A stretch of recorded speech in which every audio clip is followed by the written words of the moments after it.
started.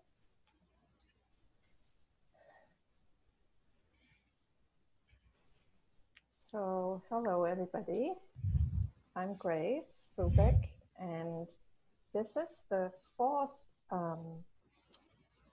event, the fourth conversation of the series Life Challenges that I started just 3 weeks back.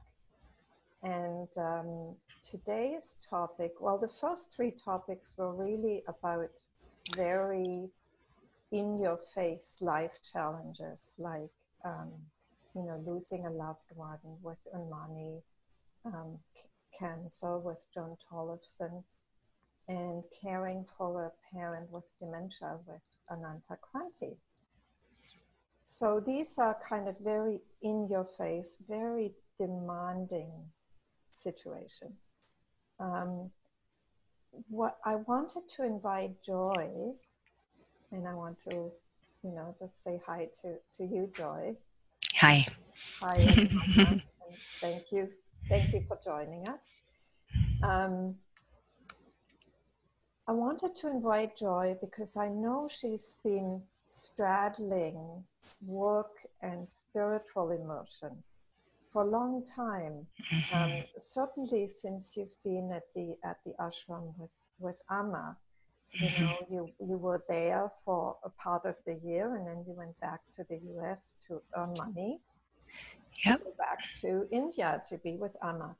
And since you've been back, it's like there's been the same, and it seems to be like almost like a theme for you in your life somehow, that you have this working life, and at the same time there's this deep spiritual immersion and truth in your life that needs to be honored too, which you do these days by teaching also. And so, I felt this was an important topic because a lot of people feel that tension between their spiritual devotion and interest and knowing and understanding and their workday lives, their everyday lives where they're with people who don't share those understandings, who don't necessarily even are interested in anything, in operating on that level. Yeah. In functioning, basically as an expression of truth, as an expression of love. So I was thinking maybe you could just share with us, and I know today you join us from actually having worked in the library. I did. I worked today. Yes.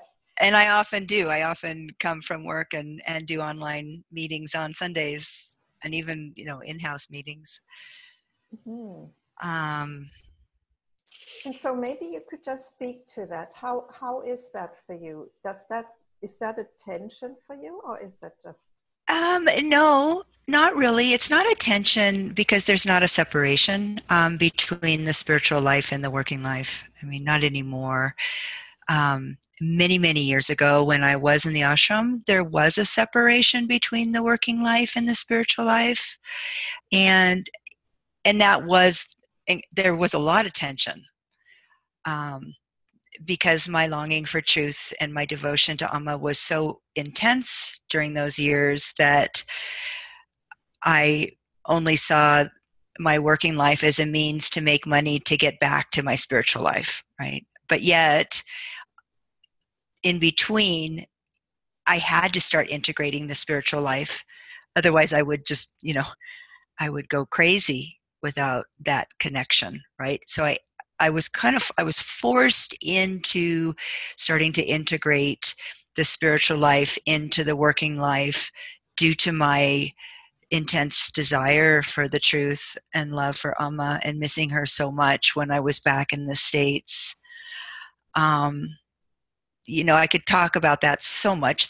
I think there's so much we can talk about today, and this is great but just getting back to your question about just today, I went into the library and I knew that I was going to come here after work. And I always kind of just pay attention to my energy. I don't, the night before, I know that this is going to happen. And it's almost like a preparation. And maybe, Grace, you know this too, before meetings, it's almost like an energy that our being goes through, our nervous system goes through, that we open up to the energy. And I've been doing this for years, for as long as I've been teaching. If I know I'm doing a meeting, it's an all-day preparation. If I know I'm going into a retreat, it's at least one whole day of preparation. And it doesn't mean that I get ready and I meditate and all that. It's just a sense of my nervous system opening up to the field of presence that's here, and knowing that this is what my being knows that this is what it needs to be available for. And there is a kind of a balancing principle, working and teaching, that has to be brought into my life so that I don't blow my circuits.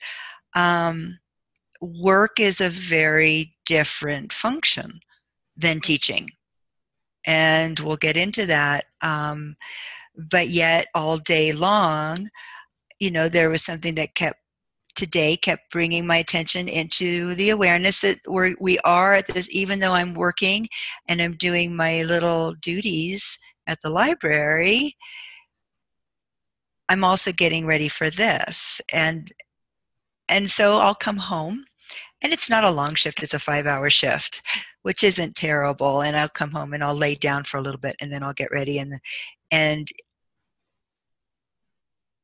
so it's kind of seamless. Do you see what I mean?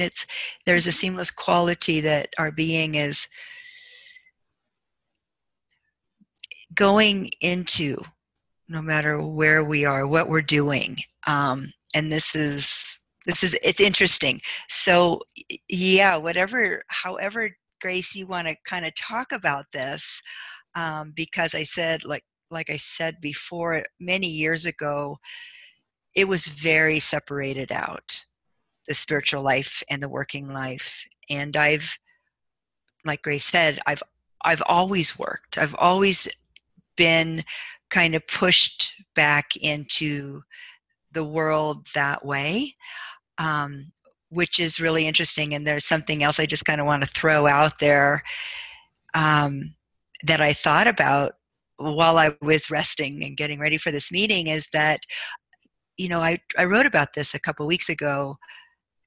It seems like half of us we came in kind of afraid of life a little bit, resistant to the relative world of working, having a career, maybe even raising a family, and getting really kind of goal oriented towards, getting everything in place and that kind of thing. I was very resistant to that, and it never happened for me, the career and making everything in place. So my job in the world is not a career. It's just a means to keep kind of the life going, but at the same time also it's a spiritual practice. And then the other half of us are more afraid of death. And so there's a lot of more of a tendency towards a self-preservation kind of thing. So the job is to keep us feeling secure, right? And keep everything preserved. So that's a whole nother world that we could really talk about, if you want to go there. But I think you have your ideas, and I don't want to go in too much of a tangent. I just thought I'd throw that out there. Okay, Grace. Actually, Yeah. I'm really just in the flow of this, so Okay. I don't have all that many ideas. And okay. Really, I thought I'd start off by asking you what you want to bring to the table. Yeah. Yeah, and okay, well, let's talk about the tendency towards separating spirituality and the work, Mm-hmm. because I think that this is very common, and I know it was for me when I lived in the ashram and I was coming back. I mean, even way before I met Amma, I've always had to work, and my jobs have always been very uh, basic kind of jobs, and they never made a lot of money. It was always pretty much, you know, paycheck to paycheck. I'm getting a lot of distortion. I don't know if you're getting that. Um, yeah, I'm getting a lot of distortion. I'm just going to try to unplug my mic or something for a second. Mm-hmm. Yeah. Anyway. I don't hear any distortion, so I don't. This must be on Okay. your side, Okay. Joy. Yeah, I'm fine. I'll just keep working with it. Okay. It may be actually, sorry, just to be techie here. It may be that your mic is put a bit too loud, and if you Okay. if you Okay. turn it down a little bit, it Yeah, may I was be. having trouble hearing you, so I turned my mic up. Okay, let me. Ah, okay. Yeah, okay. Anyway, to talk about the separating out, and I know a lot of people do this. And we need to kind of, like I was talking about before, we need to see what our ideas about work is. I mean, basically, what our relationship is to work and to keeping our life together, as far as security, our bank, our money, our insurance, our anything really that's associated with our security. Because if it is about self-preservation, that can be a really dense arena that we're not really paying attention to. And so you're looking at our work and our work life and our relationship to work in that way to see, why are we working? Really, I mean, truthfully, are we working in order to support this quest for truth? I don't know if a quest is the right word, but in our being available, being open to how this life wants to unfold in this conscious life, right? And so that became my relationship with my job, that it was just a means to support this. But yet, like I said, I've also been very resistant to living in the world and having a career and making something happen, right?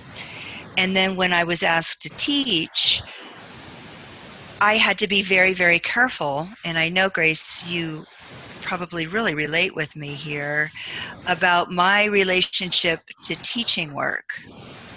And was I expecting that to give me security, right? Mm-hmm. So everything that we're doing here in our life, we have to see where we're coming from. Am I using it to make myself feel safe, to preserve the life? Or can it be useful? And I want to really talk about this in seeing the opportunities of letting go. This is because when we live kind of hand to mouth and paycheck to paycheck, this is a really great place to not have any agenda around our life, our work, or our teaching work.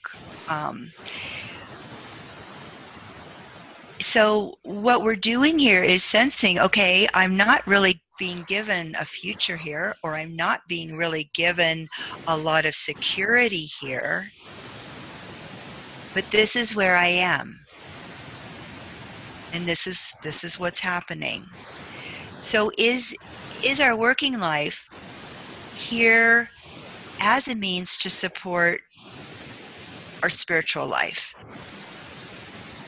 to keep the life going, not as a means to feel secure? Okay, so this is really important.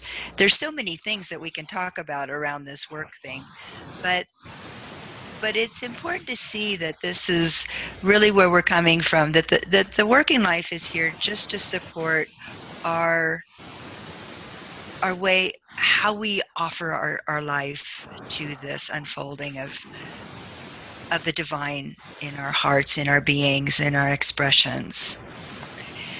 Because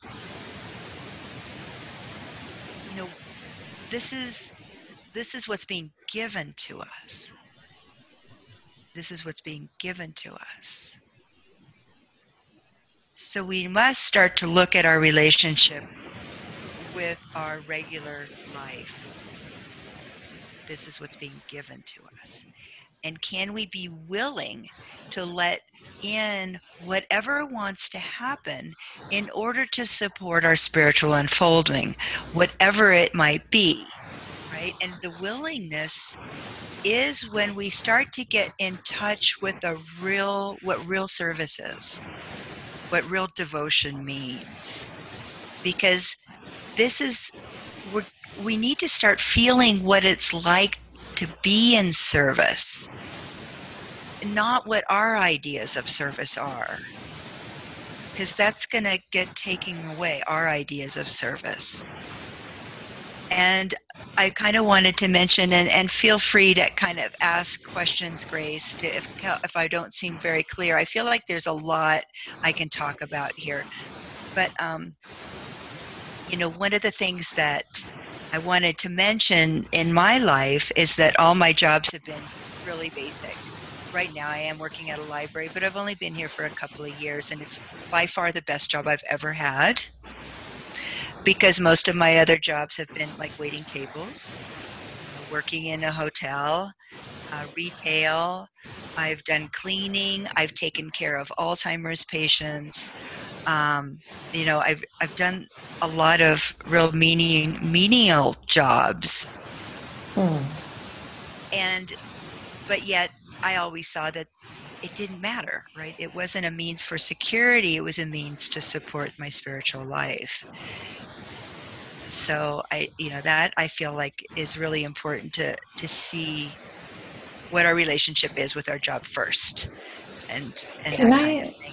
Yeah, can I ask you about that, Joy? Because I'm just, I very much resonate with this idea of not separating out the work from the spiritual life. Mm-hmm. And I'm wondering, isn't it a subtle way of separating the work out if you say, is it a means to support me in my spiritual life? Because it's still separate, isn't it part of spiritual life? I mean, yes. In the end, isn't it part of all of it? It's like, it's like, in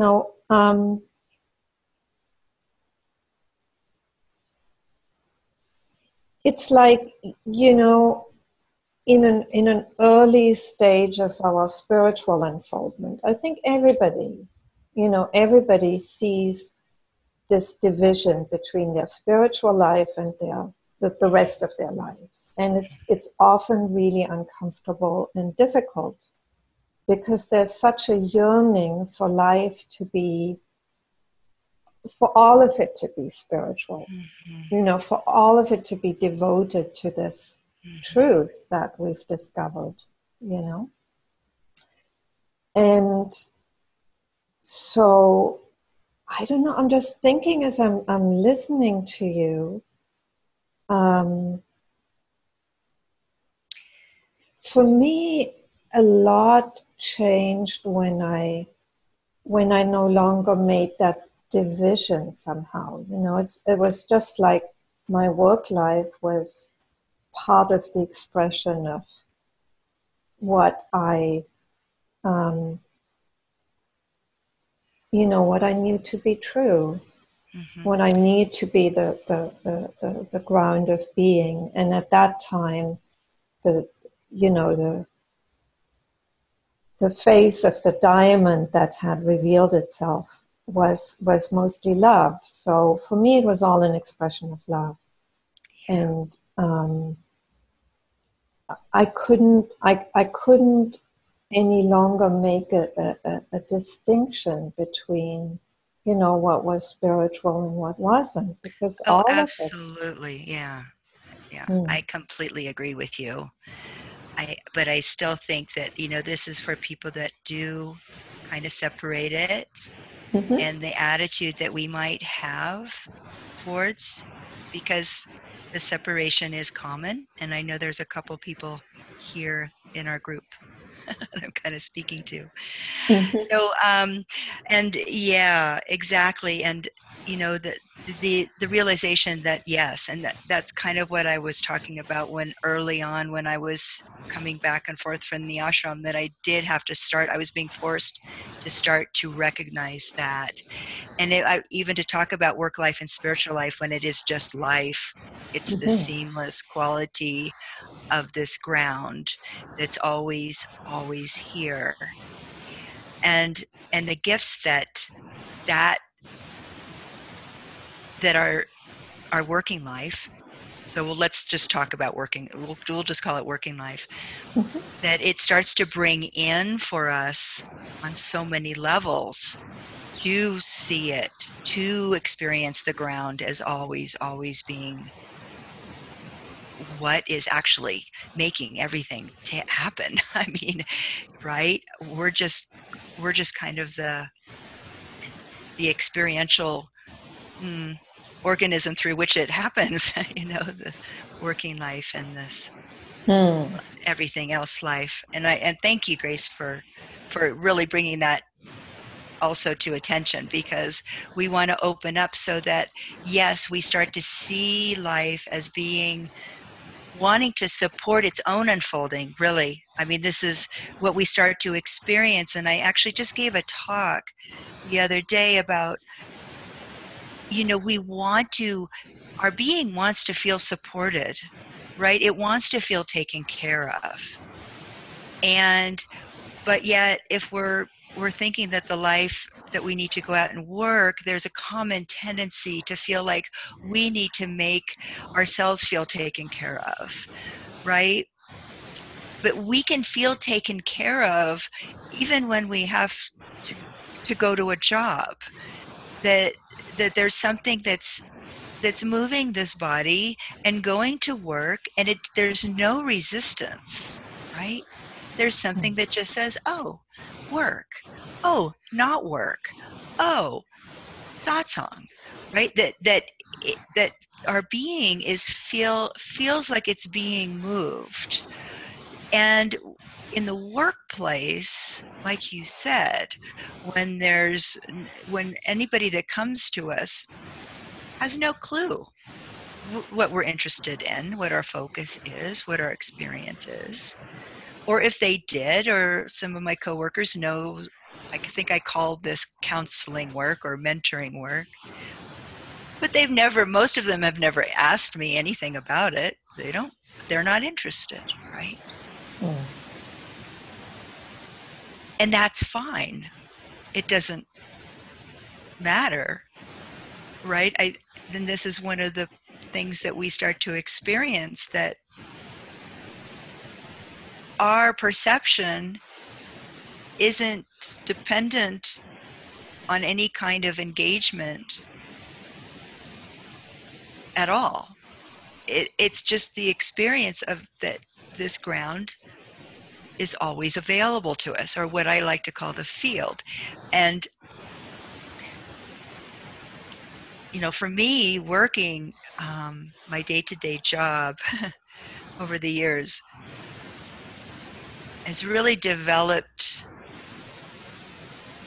a willingness, or not even a willingness, kind of an astonishment at how much regular people have to offer me. I mean, as far as my own opening up my own awareness, all the time these people are coming to me in my job and showing this being that the field, that they're included in that field, right? Can you give an example? Yeah. There was the other day, I have a coworker, and we're very, very different in many, many respects. Many respects. And she's been a librarian for a very long time, and she knows it. And kind of, she's the expert, and then but yet she has a different way of kind of relating, and she has a kind of a negative kind of, she tends to look at the negative things that people bring in, because in a library we get lots of different kinds of people coming in the door, right? And it's interesting for myself to see how my response is to all these different kinds of people walking in the door, and watching over time things change. And we know that this divine presence, or this ground of being, is about transformation, not just through us, but through everybody. This field is here to work as a whole. It's working on everybody on levels that we can't understand. And I really can't remember the situation,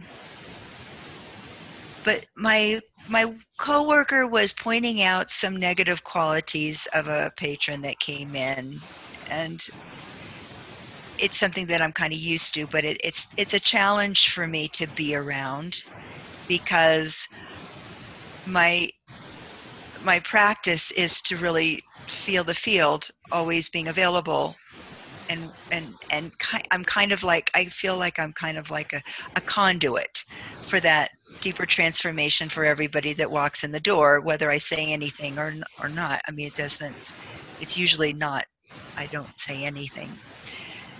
We can talk about that too. But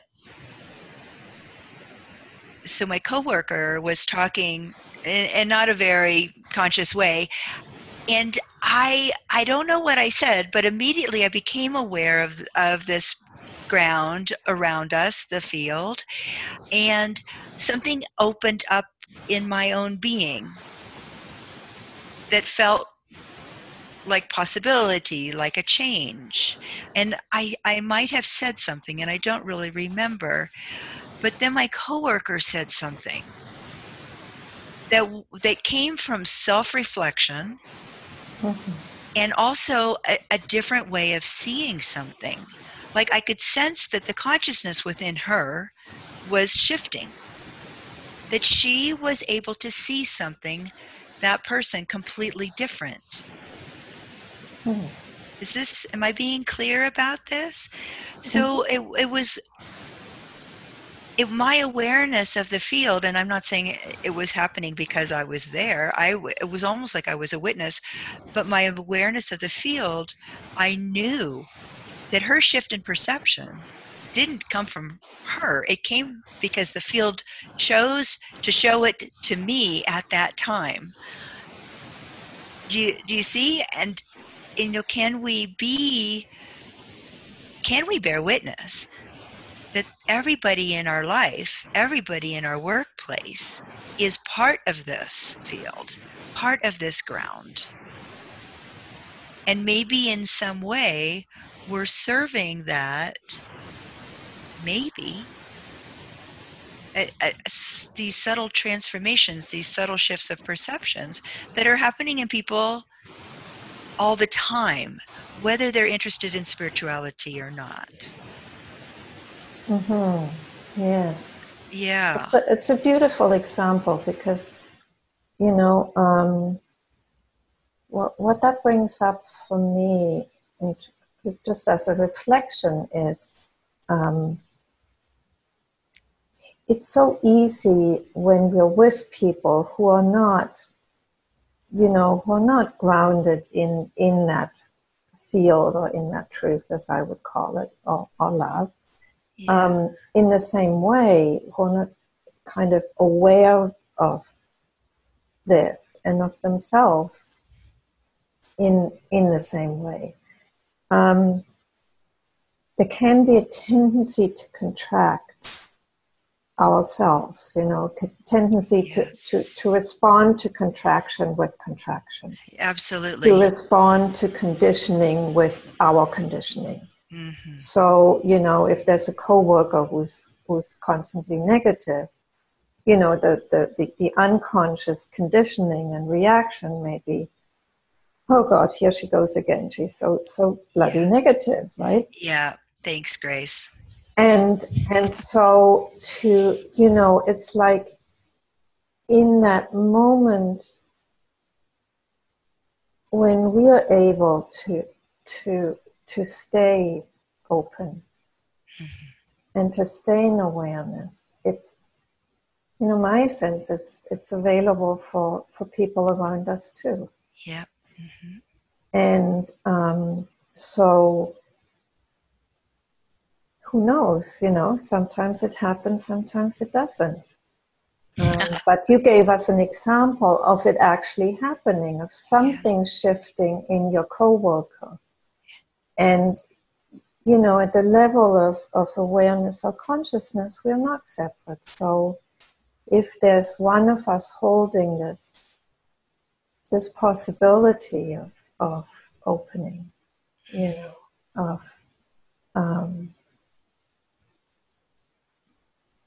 of truth,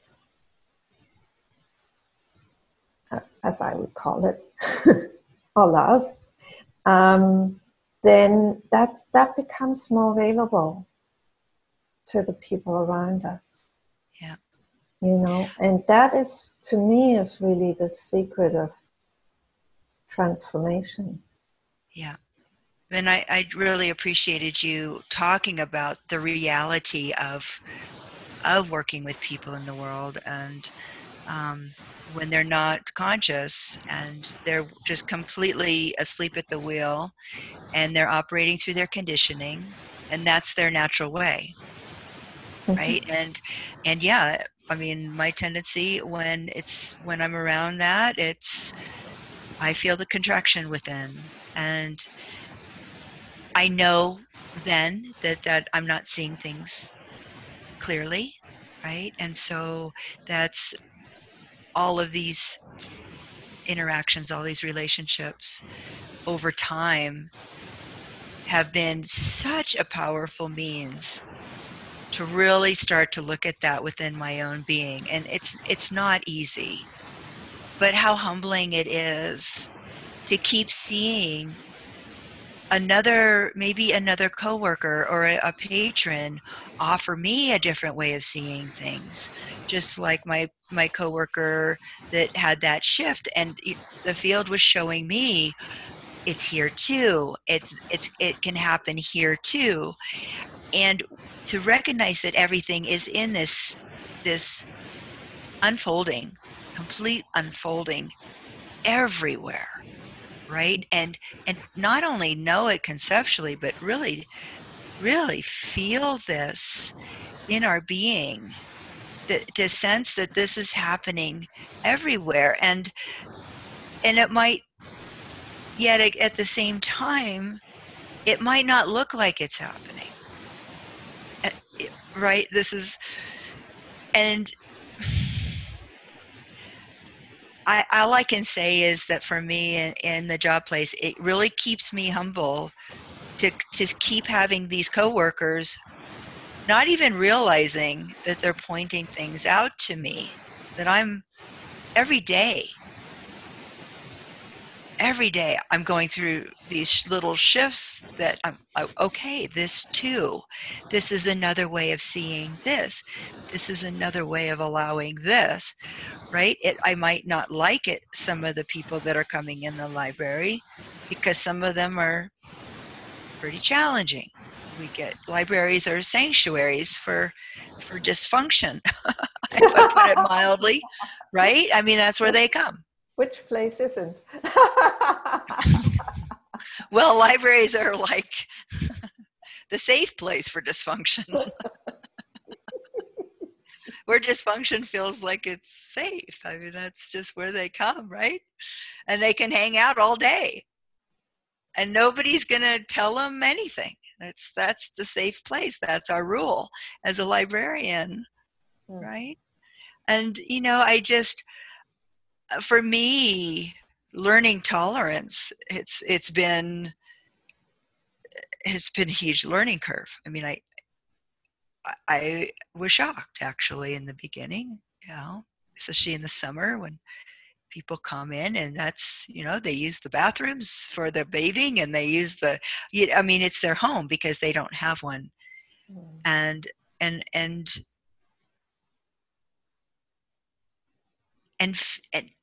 you know, everything is a lesson for us, really. I mean, it's not about us fitting into some sort of spiritual ideal. It's really recognizing what that homeless person is bringing in for me. And so this is, like you said, we don't see it as separate anymore. We see this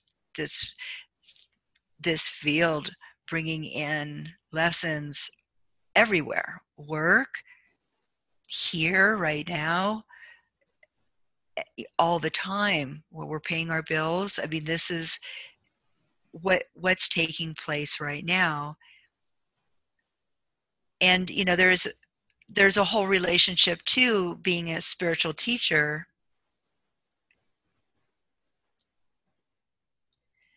that you and I have talked about before, that when we don't have a drive to make a career out of this, and this is something that Grace and I think it's a great topic to talk about, we might need some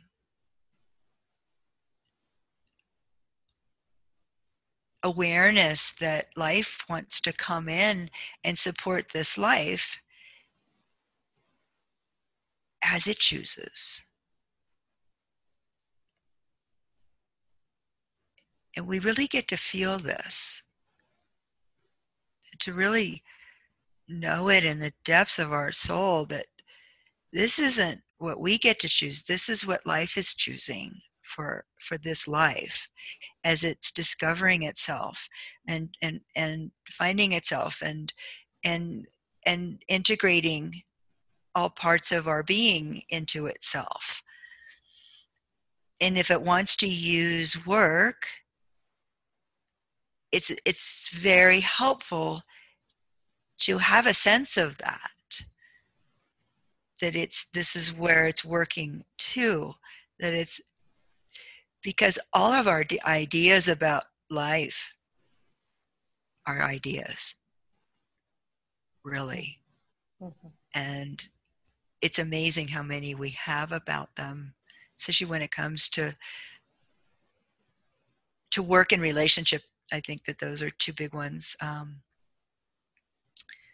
So do you have any questions of anything before we kind of move on about work? And anybody? Well, let's stay on the topic for a bit longer before we open the floor to questions. Okay, yeah, because I have other things actually I can talk about before we open to questions. Okay. Well, was there anything specific? Because we're kind of getting close to the end of the time that was for the conversation. Oh, okay. So please go ahead and throw those in too.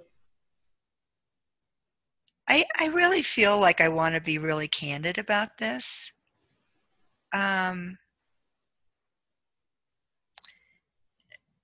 You know, spiritual teachers, it's a big, we can have ideas about how it's going to work. And I noticed that when I first started teaching, I had other teachers tell me, oh, now you'll be able to start making money. And maybe you'll be able to quit your job. And in those days, I mean, it wasn't that I hated my job, but it didn't really make very much money. I've always been pretty thin on that regard. But I also, like you and other teachers, didn't have any drive to make a teaching career happen. There wasn't much. I mean, there might have been interest in me. I was, yeah, that idea of teaching and having some really great students and being able to make money and not have it to work a regular job.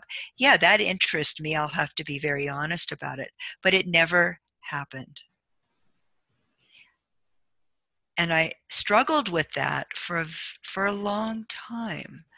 I watched expectations show up, and they never worked out. And so consequently, over these last 12 years, those expectations were removed. Okay?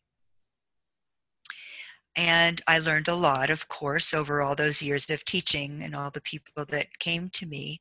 I learned some incredibly valuable things that I am so grateful for.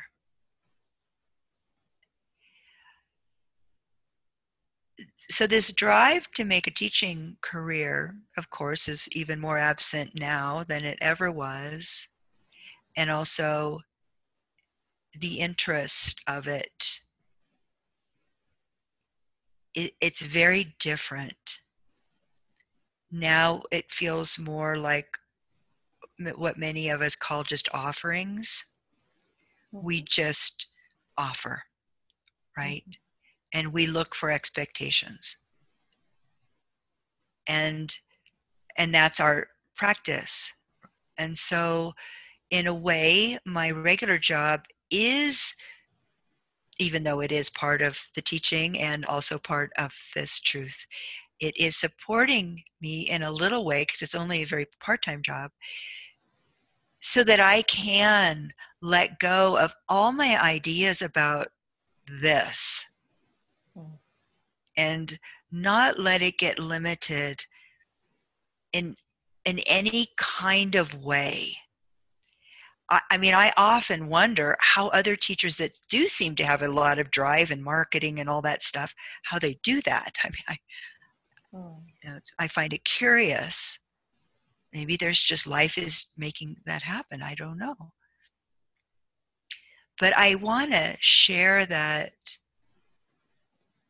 right now for me, and has been actually for the last few years, sensing that anything, any idea, any expectation, if it lands on anything of construct, is limitation.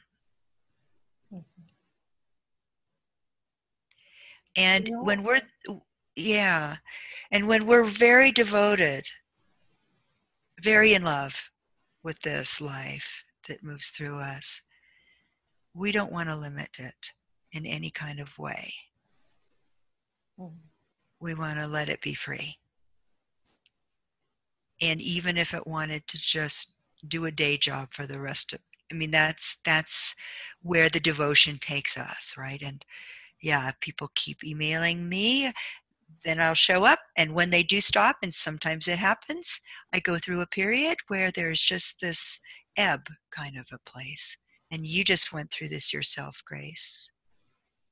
Yes, and it was very helpful, Yeah. And I want to say thank you for saying that so clearly, because my feeling is it's really, ultimately such a humbling journey, to keep seeing the expectations, the investments, and doing this, doing that, and it gets more and more subtle as we go along, right? Yes, it does. Mm-hmm. and what you were alluding to, maybe I'll just share that with people, is that I felt over the last few months that I really had to let go of just about everything I was doing, work-wise, both teaching and more therapeutic work. And there was just a sense that I just needed to let it all go. And the beauty of doing this was that I was living in this totally unknown situation. You know, I really just didn't know what was going to happen and what I was going to do in the future. And all I knew was that at this point, there wasn't anything that was showing up that felt like I needed to do it or I wanted to do it. And so this series, interestingly, of life challenges, you know, came out of that void. And so I just put that out there, and here we are doing it. Mm-hmm. So, and other things are starting to happen too. And, you know, I know that over the last, I'd say 15, 20 years, there was so much that I had to give up, you know, so much that I saw were expectations or investments I had in doing this or making that happen. And so much of, you know, New Age philosophy is all about making things happen. You know? Yes. Like, you know, you just do the right things, you follow the right recipe, and then it's going to happen. And that just is so not truthful. I mean, it's in a way, it's very deceiving. Yeah. Well, in a way, it's just very ego-based, you know, and very personality-based, and it plays to the will and the fears of not succeeding and all of that. So I just feel part of this learning of what it is to be in this life, to be in this truth, in this unfolding, is really to be so honest and truthful and intimate with how that shows up here. Yeah. You know, and how it doesn't show up. Yeah, right. If it's not showing up, it's not showing up, and there's not a lot we can do about it because there's nothing left to make something happen. It's impossible. But yet our love, I mean, this not knowing place, Grace, this is so important. When we really drop into that place, it feels so full and potent and alive and just gorgeous, and our being can really feel that this is what it's about. This is really why we began, right? Yes. Where we started from was this devotion, this love, and to feel it even deeper and deeper and deeper, even if we're working and it doesn't look so successful and so abundant, our being feels it, that it is. Because we're letting go, like you said, of so many ideas and expectations. I don't want to ever put this into any kind of structure. This is not, and I have to say, when I came back from India, I didn't resonate with a lot of the structure, the teaching structure. I thought it felt ego-based. I thought it felt a little like, gee, you want all of us to do that, right? This is what we're all supposed to be doing. Let's have a little diversity, right? Can we have a little diversity and some more authenticity? Because I kind of feel like that paradigm is getting overused a little bit. But we'll see, right? Because some of us are going to not want to feel confined by it. we're going to want to follow how this life unfolds and to really feel that. And I'm not saying that all teachers that are in this structure, you know what I mean? I'm sure there's many of them that are feeling this moving through, and it's just happening and it's just unfolding. But this not knowing, and to really sense when it is time to let go and really feel the intimacy of this life right now in this moment, and not wanting anything to get in the way of that. That's really what we're doing, isn't it, Grace? Is keeping it clear and keeping that door open. Mm-hmm. Yeah. And if that implies having some other job, I mean, I was open to that, and I'm continuing to be open to that. Yeah. That's part of the total, devotion to this. It's like how could anything be excluded? And it's lovely. I mean, it is. It's lovely, and it's really difficult at times. Well, my personal practice is just to keep to actually in a way, that's my practice, to be so devoted to truth that I'm willing to give up everything, over and over and over. And it's so, nothing else makes sense and nothing else is truthful to me. So how could I object to anything that shows up and that wants to happen through me, or that doesn't want to happen through me? I mean, yeah. It keeps us honest. It keeps it authentic, doesn't it? And it really does. And I just, I mean, because even teaching work, it can be a form of self-preservation as well. It can. Yes. It can become that, or it can be that, when there's conditioning, or when there are attachments that are not conscious. Yeah.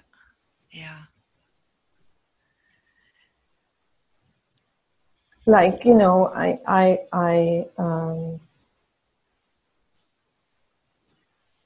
I think that there just are different teaching styles. I'm quite happy with that.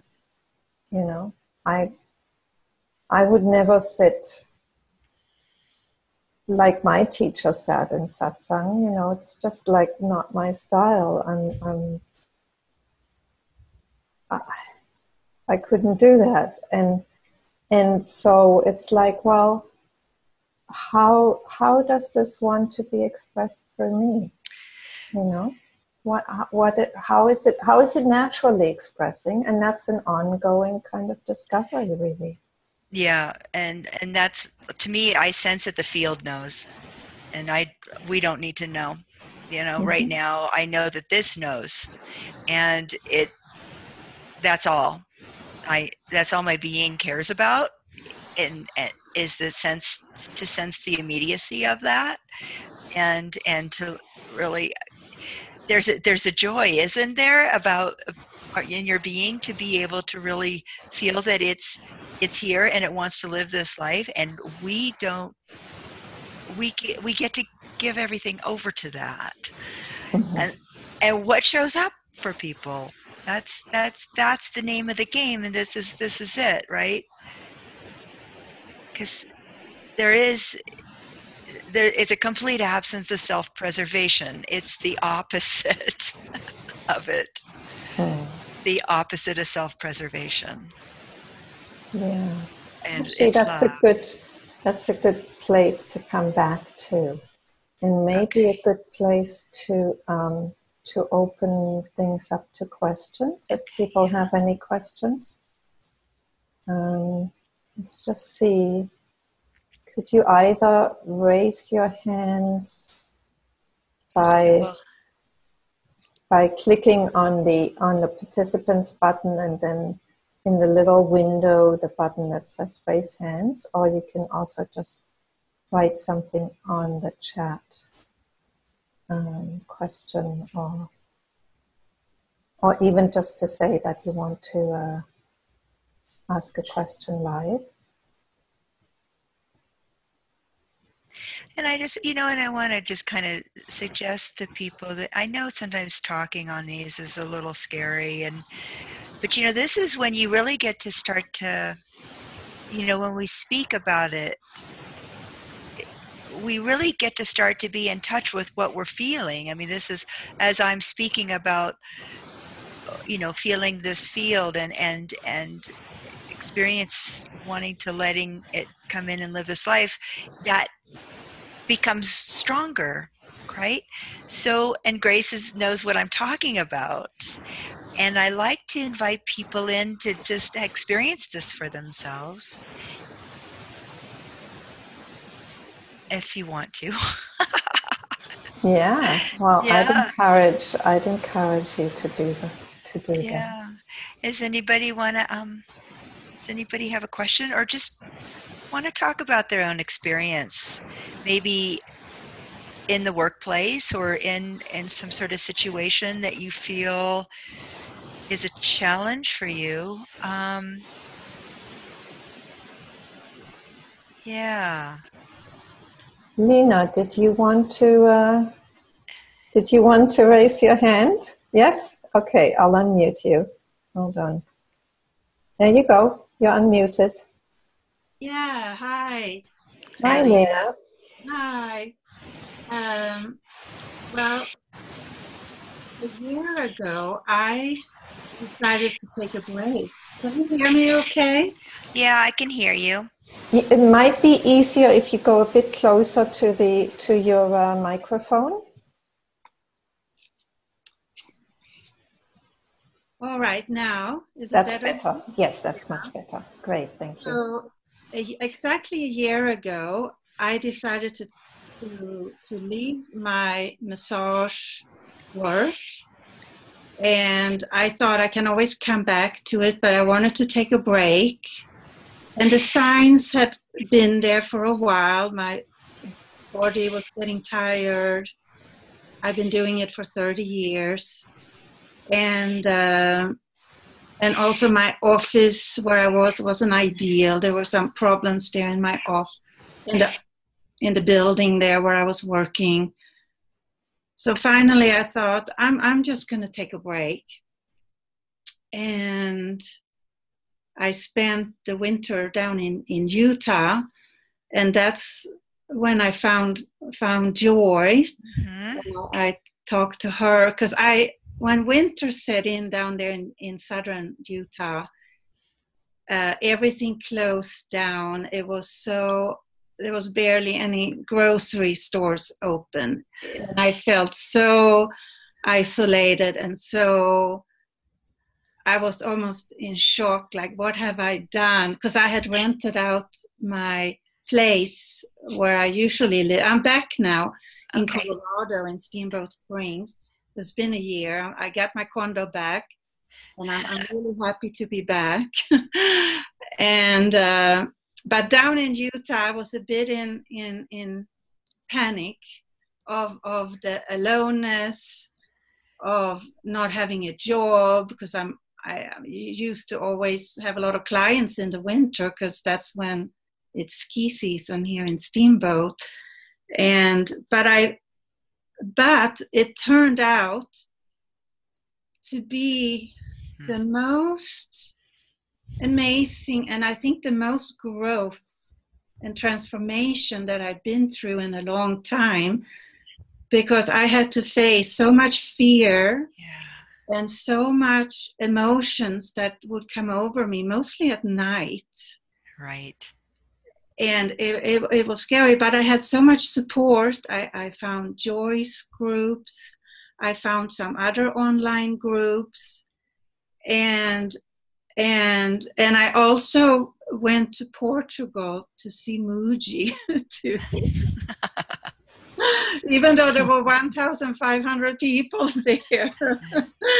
But still, it was wonderful too. So I really gave myself the time to just focus on the spiritual transformation. And so my intention kind of worked, to have this be, just give myself to my spiritual unfolding, because I've been on the path for a long time, and I have had fears for a long time, and I didn't know how to face them until this winter. Joi helped me, other teachers too helped me, and I finally got it, how to face my fears, because I've been living with these fears my whole life. And I was wondering, because I had awakening experiences, but the fear would always come back, and I always felt like I was failing. Yeah. And I remember this, and Lena, I just want to kind of like let the group in on, what, because now I'm starting to recall, when she moved to this very isolated area of southwestern Utah or southeastern Utah, and had no access to really anything. It was outside of Boulder, Utah. And, I remember we talked about it, and this is very common. This is the opposite side of it, and how the ego can hide itself in its work, right? And she had been this massage therapist, and she worked and she worked and she worked and she worked and she worked. And that habit, and I know other people that do this, that's the security it finds. And that's that form of self-preservation, right? If I just keep doing this, then I don't have to face what it is to not do, right? And that's that very, very strong doer. And here she was, all of a sudden something made her stop working and move out to the place where she couldn't do anything, and there she is at night, and all this stuff would come up because things were starting. She couldn't hide anymore in the doing part, in the job, in the workplace, where it can get so dense. It's so habitualized, isn't it? And this is good. You took a break, and now you start to know now you can go. It's not like we need to stop working forever, but now you're dialed into what that feeling of what hides, right? And what tries to keep safe, and what tries to, keep itself managed, right? And go, do. Does this sound like true for you, Lena, that now that you're back, that you're more familiar with those familiar tendencies? And they're freed up, they feel a lot looser now. They feel a lot more. Yeah, it all feels so far in the past now. It's like I feel almost reborn in a way. I'm not saying I'm fully awakened or anything, but I feel a difference. And just that I can sit now and feel my fear without the mind just going. Mm-hmm. To me, that is so huge. And I was just thinking that when I was skiing today, and here we have snow. In Utah, there was no snow. I couldn't ski. And I love cross-country skiing. And today when I went skiing, I looked around. It was so beautiful. And a little bit of that fear was going through my system, and I just stopped, and I just was breathing deeply, and I looked around, and the beauty of the trees, it was almost like the fear was almost alert, making me more alert. Yeah, that's a good way of putting it. Mm-hmm. And it was so beautiful. It was like almost turned into ecstasy. Nice. I mean, it was so, and I'm starting to appreciate the fear now that I've been running from My whole life I've been running from this yeah, fear. And now it's like it's changing. I don't want to get too confident here. Yeah, I was thinking the same thing. Because, and it, you know, and that's what was hiding in the job, right? The fear. That's what kept you hiding in that, keeping it safe place. Yeah. And it, you know, this thread of fear, it goes way into that existential place of my life, and trying to keep it known and together, and this is the thread, and it's so beautiful that you said how it, by getting in touch with it, and how it showed up. And I think it's interesting that you said it showed up like when you were going cross country skiing, because I've been having it kind of show up a little bit as, you know, going out into the mountains, you know, just a little bit, you know, and that's just that really innocent existential fear, like, oh gosh, it's a little scary, right? And here it is, but yet something wants to move in spite of that, and it does, it triggers that response of this incredible moment, this now, this aliveness, and it makes us very alert, very, wow, look at this moment. Anything can happen, that, you know, a lion can jump out or something like that. But yet here we are in spite of it. And something in us gets bigger in spite of it. Something in us opens up in spite of it. And our being goes, oh yeah, I can open up in spite of fear. I don't have to manage fear. Isn't that beautiful how our being is learning to do that? And this is life, right? This is it. I see the fear now as almost a signal. It's time to stop and just open. Beautiful. Beautiful. And we get plenty of opportunities all the time, and that's so beautiful. And you know, I'm the big open girl. Let's just keep opening, right? And yeah, this is what happens in the workplace too. Just the same thing. It might not be fear, it might be resistance, or it might be just, right? Something. It's always something. I'd like to come back just for a moment to the fear, because, you know, yeah, my sense is that that's so basic, because the fear drives the unconscious doing, you know. The fear, the unconscious, or those, you know, just the sense that we have to work to earn money, or we have to keep going. We can't stop. And so when we do stop and we are confronted with the fear, and we find ways of being, you know, the fear kind of moves through being, you know, it shows up. Like the Buddhists say, you know, it has a beginning, a middle, and an end, even though it can be very intense. And so there's something that's you know, there's life that's bigger than fear. And so we get to settle more into ourselves. And from there, you know, something may move that's still the same work, but it's no longer driven by fear. Or it may be something different. You don't know, you know.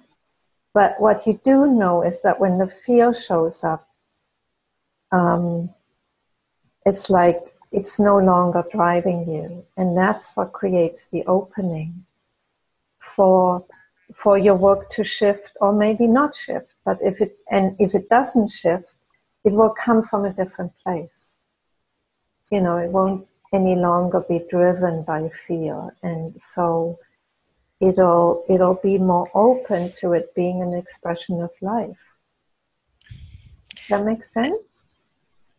You know, this is really beautiful, Grace, because what we're talking about is kind of what we were talking about in the very beginning, about how some of us are afraid of life and some of us are afraid of death. And, you know, and for me, this fear of life,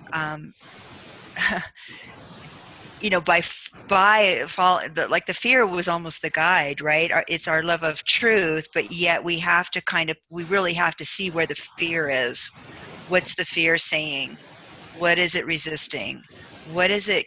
How is it keeping me from really knowing the truth?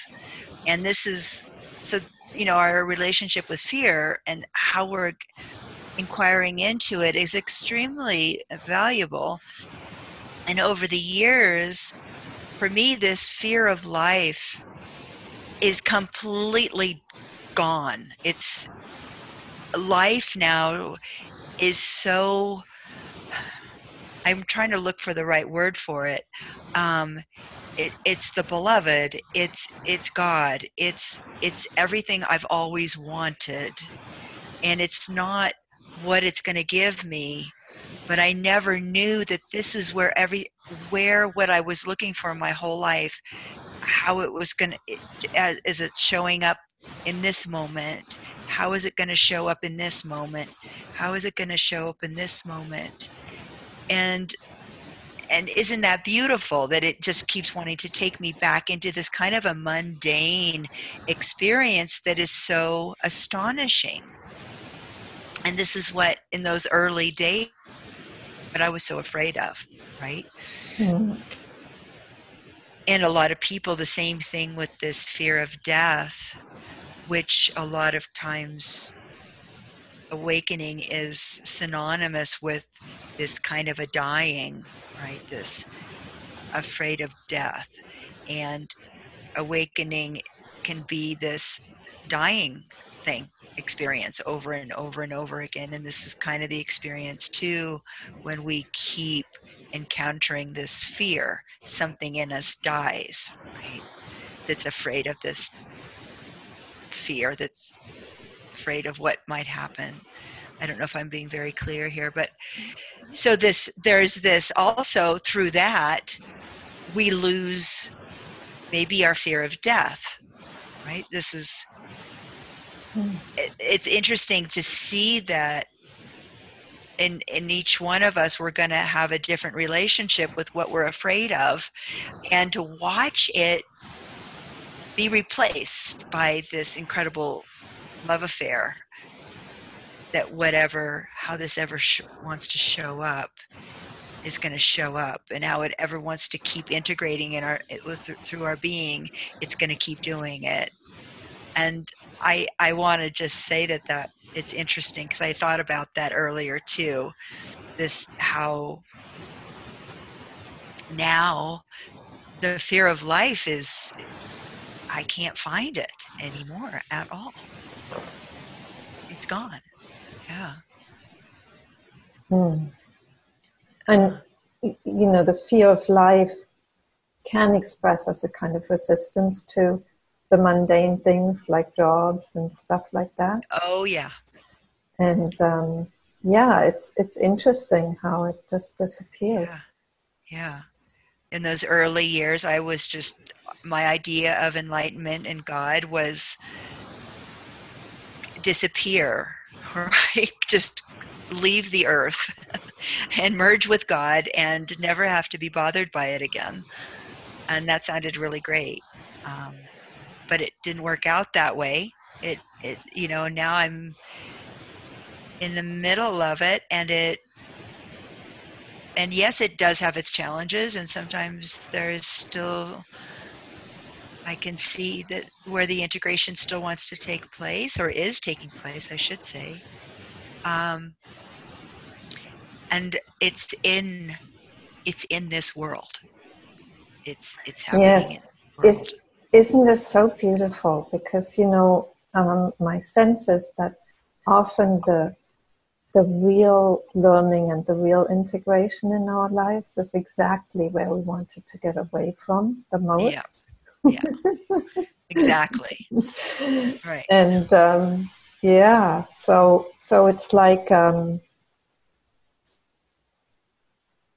it's kind of perfect, because that's where we need to be most vigilant about the reactivity and the fear driving stuff and the conditioning and the. And I think it really increases our skills to really pay attention. If I didn't, that's how I see it. I know everybody, we all have something. We have relationships.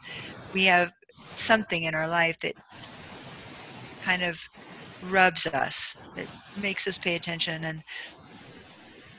And that's how I see it, being in the world and in the job. It really forces me to see how I'm seeing things and really start to pay attention to that what my being is saying. What is it feeling? How is it reacting? How is it responding?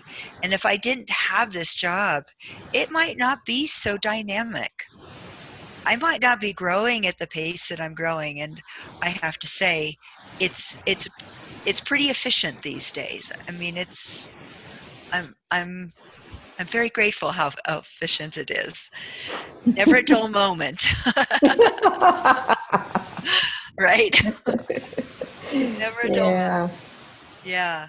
I'm wondering, I just wanted to check with Lena whether you feel complete with what you shared or whether you wanted to come back with something. Am I still on? Yeah. Yes. Well, I'm in the unknown now, and I feel like I'm just going to go with the flow and take it as it comes. I'm not going to make any huge plans for the future, but except for just this discovery of going within and facing my fears and whatever comes up, that's like my passion now. And then I'm going to trust that what needs to happen, it will become clear. So that's the end of my story for now. Yeah. Last year when I went and sat with Amma, I sat with her quite a bit, and for weeks, that was my place of just being in this not knowing. And when I first really kind of tapped into it, I kept feeling the vulnerability of it, and it was such a beautiful place to be. And I had just had that surgery last year, and it was just this not knowing, and I had no movement to really formulate any plans either. And it's a remarkable place to feel for your being what this absolute not knowing feels like. Not knowing, not even knowing if you need to trust, really. If you need to, do you see? We're just letting go of so many concepts and so many spiritual beliefs and ideas that, if not trusting shows up, then, like you said, this practice with your fear. And not knowing it's like the clean slate that this life can start to write on, right? That we're the slate that the life can write on, and to keep it blank, to keep it clean and open and available for the life to write or not write. That's so beautiful. And I loved how you shared that this is what's going on for you now, that you're devoted to seeing that, keep this fear, keep that place open, because it does seem to have layers to it, doesn't it? It definitely has its kind of timing to when it wants to present itself. But it will. It's like that thread that keeps going deeper and it feels the same. So we get very tuned into it, what it feels like. Yeah, it's our beings are amazing that it can sense that fear when it's showing up. Thanks, Lena. Lovely, great report, great, yeah. Does anybody else have a chat or anything they want to question? Yeah, let's see. I don't see anything on the chat, but maybe let's see whether anybody else wants to share something or ask something.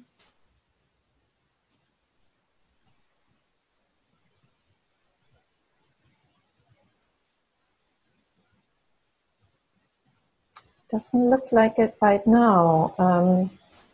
Joan, do you want to add anything to what's been said so far? Is there anything that hasn't been mentioned that needs to be?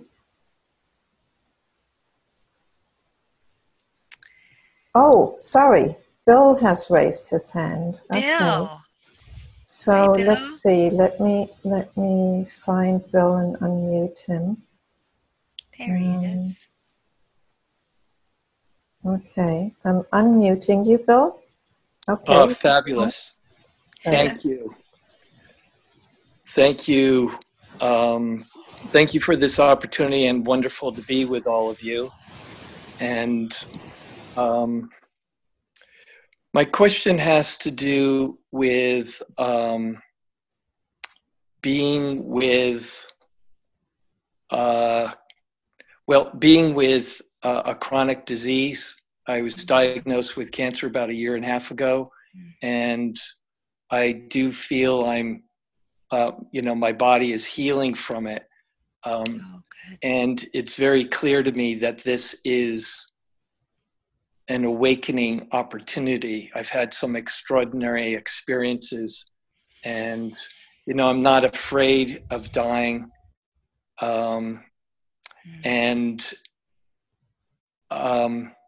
Actually, after I told my family of my diagnosis, a friend of mine who had survived cancer, she said to me, "Well, Bill, you have to decide whether you want to live or die." And I gave myself a week to really explore that. And it was just so clear to me, I'm here to live and to love and to awaken and to, use this precious gift of my life to return home. And I'm just wondering if you have any words of wisdom or guidance, or if anything is kind of coming up for you for someone like me, in this situation. Well, thank you, Bill. What came up for me, and I don't say this to everybody, but I'm saying it more often because I hear devotion in you. I want to know, this feels like the biggest opportunity to awaken and awakening. And I say, love it with all your heart. Yeah. Love it, love it, love it. Feel in your being your capacity to love this truth, this God, right here, right now. Yeah. Give yourself to this. Yeah. Thank you. Because this really has been a journey of love, and it dismays me to hear people talk about, I'm gonna kill this cancer, I'm gonna beat it. They make it an enemy, and it's anything but that.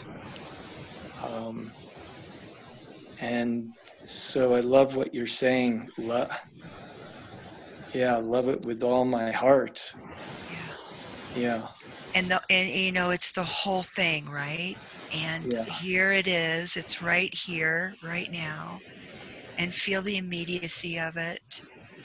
You know, let this divine presence, this field that's here, just see you and know you and touch you and experience you, your whole being.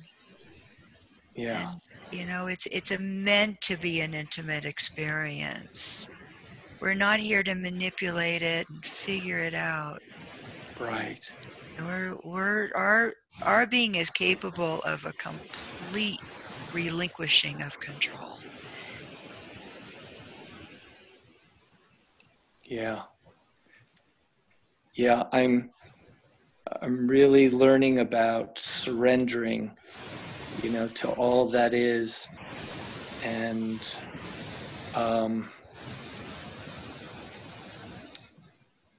and that's you know, that's the choiceless choice.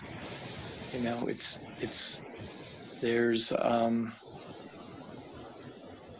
Feel it. yeah. Feel it. Feels what it's like to let go of control. Feel it. Mm-hmm. You know, it's all happen. It's within your nervous system. All that. We know what control feels like. We know what hope feels like. We know what expectation feels like. Yeah. And this relinquishing of control is the opposite. It's letting it in. Letting this beautiful field that's surrounding you, surrounding us, in. Mm-hmm. As deep as it wants, on its terms. Yeah.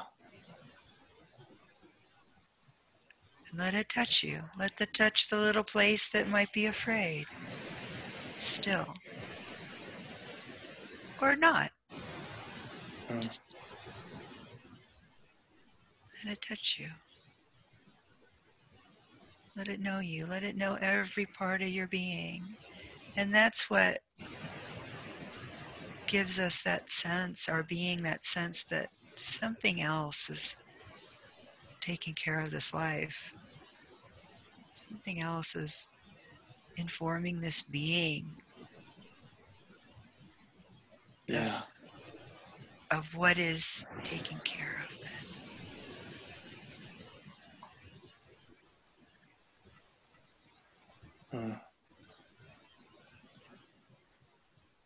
And this is available to us all the time. All the time. Not just when we, you know, it's whenever that fear shows up or that doubt shows up, that this is available. This is what it's here for. To come in, kind of like to the rescue. Yeah. Let it. And, you know, Bill, it is a powerful time. I mean, right? This is where you get to really see what's the most valuable thing for you. Yeah. Yeah.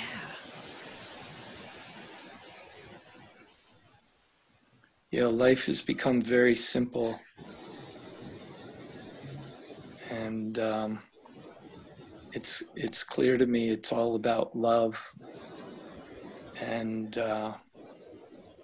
you know, and sometimes I forget, and then you know that reminds me, you know, of the truth of love. And yeah, and the more I connect with love, the more, you know, gratitude I feel, the more the less of me. Yeah, you know? The less of me. Yeah. Yeah. The less of me. Yeah. Yeah, the less of me, the more of God. And you know, I just feel that life force energy just wanting to come out and play and live and love and just see the magic and beauty in everything. Really extraordinary. It is. Yeah. Extraordinary. Astonishing. Astonishing, yeah. Awesome. Yeah. Thanks. Yeah, thank you. Thanks, Bill. Thank you so much. Yeah. When we're forgetting about our future, right? And without the future, there's not much person.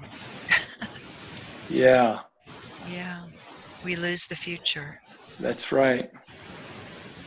It's all right here. Beautiful. Yeah. Thank you. Thank you. Thank you. Thank you, Bill. And I was just reflecting that what you said to Bill, and Bill, what you said in response to facing the fear of life through this cancer, could be said about everything in life, could be said about every fear that people face. Could be said about work, I mean, what is a paid job like when it's no longer about paid work, when it's just about life being lived in this moment. And open to totally. Yeah, I find so much more of my passion showing up in my work, and I'm seeing the impact it has over there. And it can be as simple as me smiling from my heart and seeing it received over there. It's really that simple, and it's almost like when I let go of the veil of the ego, just this aliveness wants to be fully expressed through me, and so I just let it, like turning on a spigot or a faucet, and it's that's what's wanting to be fully expressed through me, that really was never fully expressed before. Yeah. And that is what I call lifing. It's not necessarily life as in its solid object. It's just living life to its fullest. Yeah. Yeah. Lifing.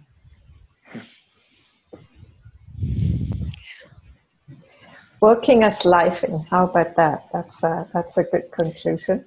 Yeah. Great. Yes. And having cancer as lifing. Lifing. Yes. Yeah.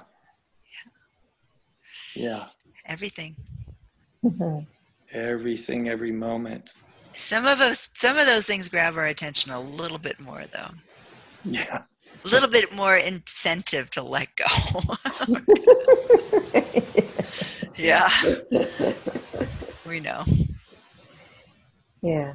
Yeah. And whether it's having to stop working, or whether it's having cancer, or whether it's losing somebody, whatever the rupture is, there's such an opportunity in that. Yeah. Yeah. We're discovering our capacity to let go, aren't we? Yeah. That's what our being is doing, and we can feel it. You can feel it in your nervous system. We're discovering our capacity to let go of everything, of all tendencies, right? And, and as friends, as fellow lifers, we're assisting each other. And gee, what it would be like to let go. Do you need to hold on that much? Right? Yeah. And maybe even, like you said, your smile helps do that, right? Just that. There's just that little bit of interaction of, I'm here. I see you. Mm-hmm. You mentioned the nervous system, and I know ultimately, through meditation, through letting go, through surrendering, we we regulate to that peacefulness, that stillness, right? And it's, I'm just connecting now. We're regulating to God, to love, to the truth of who we are, our Buddha nature.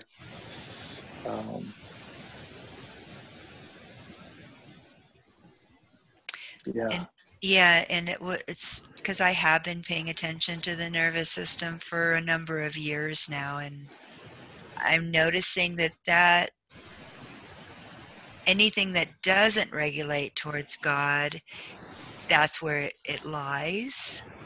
And there's just sort of some misinformation in there.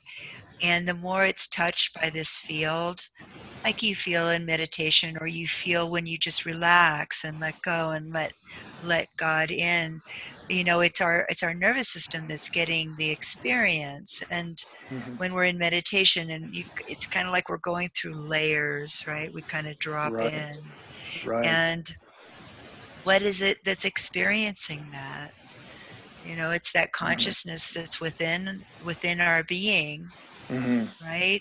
That is opening up and knowing itself, feeling itself, even just around with working with the field around us. It's our being that's experiencing it within the nervous system. We're not experiencing it outside, even though it might appear outside, but we're feeling it deep within our nervous system, and really being aware of how it opens up, and it's being informed of this presence. And then that way it can start to relinquish control. It's like it's just letting it find its own way of letting go. And this felt sense of what that feels like in our being. Our being is discovering its capacity to let go. Yeah. And it's, and I think that's where a lot of healing happens, is in that place, is within that nervous system, as it really learns to relax. My teacher, Amma, she calls enlightenment the art of relaxation. Yeah. And nice. Yeah. It's the ultimate letting go, isn't it? It really is. And you feel it. It feels good. Yeah. I say that a lot. It's one of my favorite definitions. Yeah, it's beautiful. And, I was just struck by, again, how everything you said to Bill about cancer and healing could be said about work. Yeah. Oh, yeah. It's all relative. It's all relevant. How, how healing is it to let go of this resistance to work, to whatever it is we're doing, to life, ultimately, That's the ultimate healing. Yeah, right. And that separation we make between, God and life, the sacred and the profane, as if there was such a thing as, the profane. And like Bill is experiencing, there's no separation between God and cancer, right? It's all included. And can that cancer be an access point, an entry point? Mm. And can the workplace be an entry point, right? And can my, I can't really relate to it now, but in the past, my financial concerns, right? My sense of lack, my sense of whatever lack might look like or feel like. Can that be an entry point?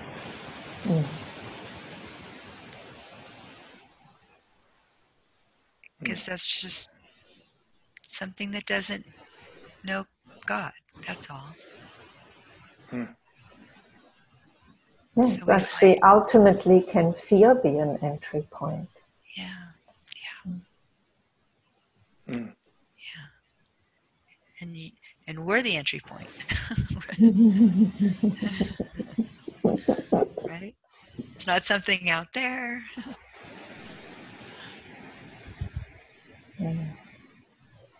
I'm aware of time. We need to come to a close. All right.